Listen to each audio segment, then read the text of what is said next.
Shalom, Kal Halal, Yahweh Shem Yahweh Hashem Makar Kwadash, double honors to the apostles and the bishops of Great Millstone, even the elders that came before them that taught us this truth. Shalom and salutations to all the brothers out pushing the word of truth and in sincerity, the hopeful elect tabernacle of David.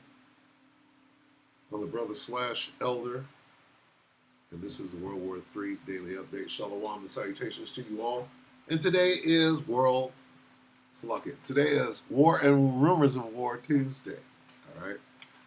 And in War and Rumors of War Tuesday, we read Matthew 24 and 6 in the King James, and it goes, "And ye shall hear of," that famous phrase, "wars and rumors of wars. See that ye be not troubled, for all these things must come to pass, but the end is not yet." Then what we do, we take a look at some of these other versions and we make some comparisons. NIV rumors, wars and rumors, that's normal. NIV, NLT Salak, wars and threats. We got rumors and threats. Down here in the good news, got news. News and the good news.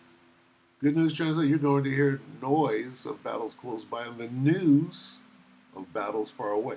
So basically, war and rumors of war means fame. The war is going to be famous.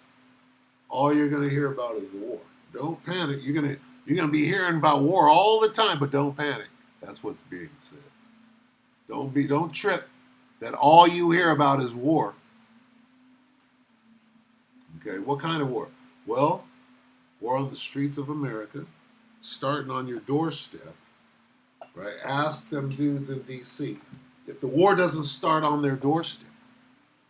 They got soldiers pointing guns at them and saying, "Look, nigga boy, step off of your porch," right? How long is that going to last before they're shooting at each other? Okay?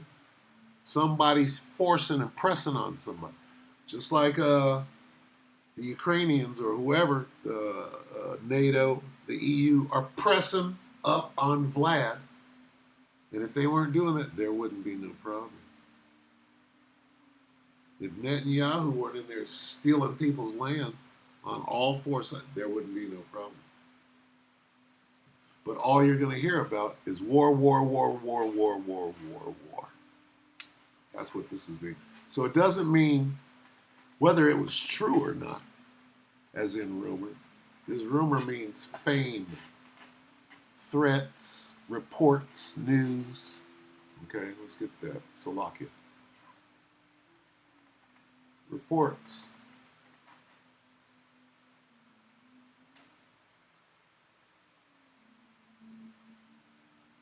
Reports of wars. It's famous. You keep hearing the report, you hear the news, right? You hear it's these threats, the threat of World War III. World War III is coming. World War III, how long? See that? World War III is trending. That's what this is saying. And you will hear World War III can be trending. That's what this is saying. Don't trip. All right, because all of this got to go down. There's going to be wars everywhere. The beginning. It's just the beginning. All right? We're just getting started. Where are we at? Right here. Woe is me. 2 Ezra 16 and 17. Woe is me, who will deliver me in those days. The beginning of sorrows and great beginning. Salakia. The beginning of sorrows and great mourning. The beginning of famine and great death. Mass death. The beginning of what? Wars. Stop. The beginning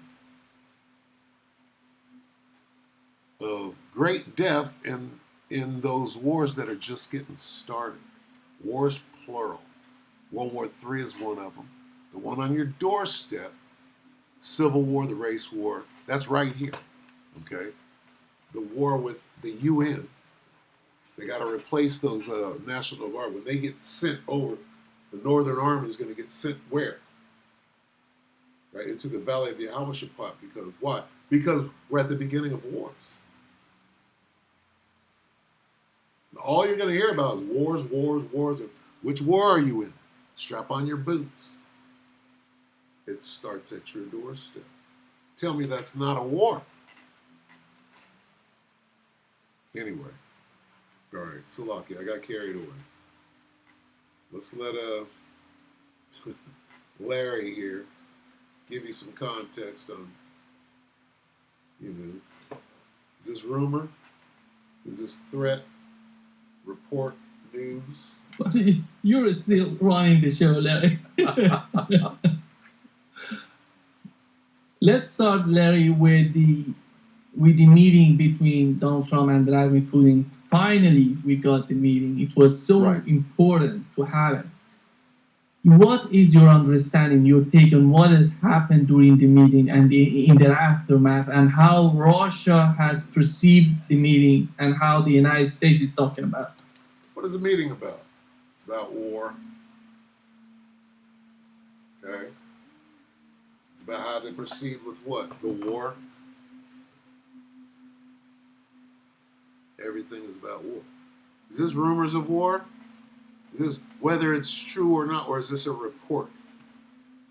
Is this news about the war? No. Is this his opinion? Could be. That doesn't make it a rumor. Okay? He could be spitting facts. Right? But the fact is that they're talking about it a lot. Well, when you watch the interaction on the what's the hot thing right now? That meeting that just took place on Friday. And what was, sort of the. Did he say tarmac? Salakia. You got to hear that. It's Stacey's talking about. Well, when you watch the interaction on the tarmac, and what was, sort of the, let's call it the nonverbal communications that were taking place. Now, Donald Trump's plane arrives first. Vladimir Putin arrives second. Donald Trump's the first one off the plane. And all of these things mean something. I don't know what the hell that was. I must have caught it right there. So I'm going to shut that down, move forward. Slocky, bear with me real quick. Yeah. So all those things mean something. Vladimir Putin is the second one off. So, it's Trump waiting on Putin. Putin gets the red carpet treatment. Oh my God, that, heads in Europe were exploding all over the place. People thought, oh my God, it's a nuclear attack. No. It's just Boris Johnson's big brain blowing up, okay? But then the initial greeting with, Putin walking towards Trump, flashing 2 thumbs up, and Trump applauding. And then when they come together, it's, you can tell when there's a fake, oh yeah, really good to see you, or a genuine, hey. And so there wasn't the sort of the tension that you might have expected based upon things that had been said, particularly by Trump in the previous 2 months. So, that I took that to mean that there had been much more contact, extensive contact, and talks behind the scenes than had been admitted, publicly. Allegedly. And Trump, I think, genuinely is trying to figure a way to get out of this. Now, here in the United States, they're not ready for this. The public has been fed a steady diet, buffet style. Buffet is when you go to a restaurant and you can eat all that you can eat. It's been buffet style hatred of Putin and Russia. Unrelenting. Ukraine's winning. Completely divorced from reality. But nonetheless, they're designed to foster an attitude towards Russia that the only way we can deal with them is destroy them. And so this meeting disrupted that narrative. It hasn't eliminated it by any stretch, but it did disrupt it. And from the sounds of it, initially they were supposed to have that one-on-one, Trump and Putin. Well, the only one-on-one they got was in the back of the limo, where, to Trump's, credit, he offered Vladimir a ride, and Vladimir said, sure. And so they rode together, and they had probably 20 minutes of one-on-one conversation. But after that, Trump didn't want to be by himself, and he had to have Rubio and Witkoff sitting alongside, up against Lavrov and I think it was Ushakov that was sitting there with Putin. So, the way it's now being cast is that Russia didn't agree to a ceasefire. They agreed we want a complete settlement. And Putin, I think, was able again to explain what the Russian conditions for that are. Now, there is a lot of, I call it disinformation out there, right? Rumors, maybe? No, not rumors. Information, they're talking about it. It's famous. It doesn't matter. There's no bad publicity, right? Out there right now suggesting that Putin agreed to freeze the conflict in Zaporizhia and Kherson, even some suggesting that he'd give those back. Putin can no more give back Zaporizhia and Kherson than Trump could give Alaska. Because they already voted on it and they voted Russia. Russia. It is, the if you will, the constitutional formation, how that territory became part of Russia is a constitutional process. And so Putin doesn't have the power to do that. So it looks, the key thing is what happens with this meeting that's going to take place today at the White House. And I'm just looking to see if there's anybody walking in there now. There isn't. All right, so clearly it hasn't taken place at this time. So we'll go ahead and end it right there. This is how important it is, or was. Okay, and this is 2020. We're looking back on this. How important was it, and what happened?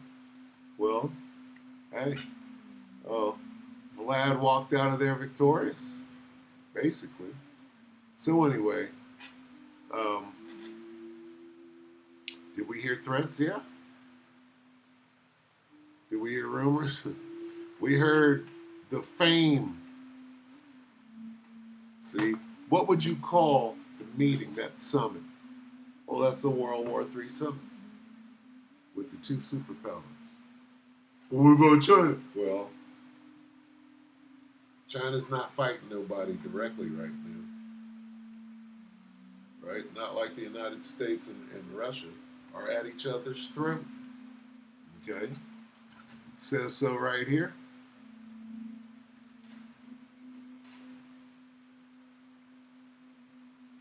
Behold, I will stir up the Medes, the Russians, against them. Who are them? The Babylonians. Okay? Them Babylonians. What is it?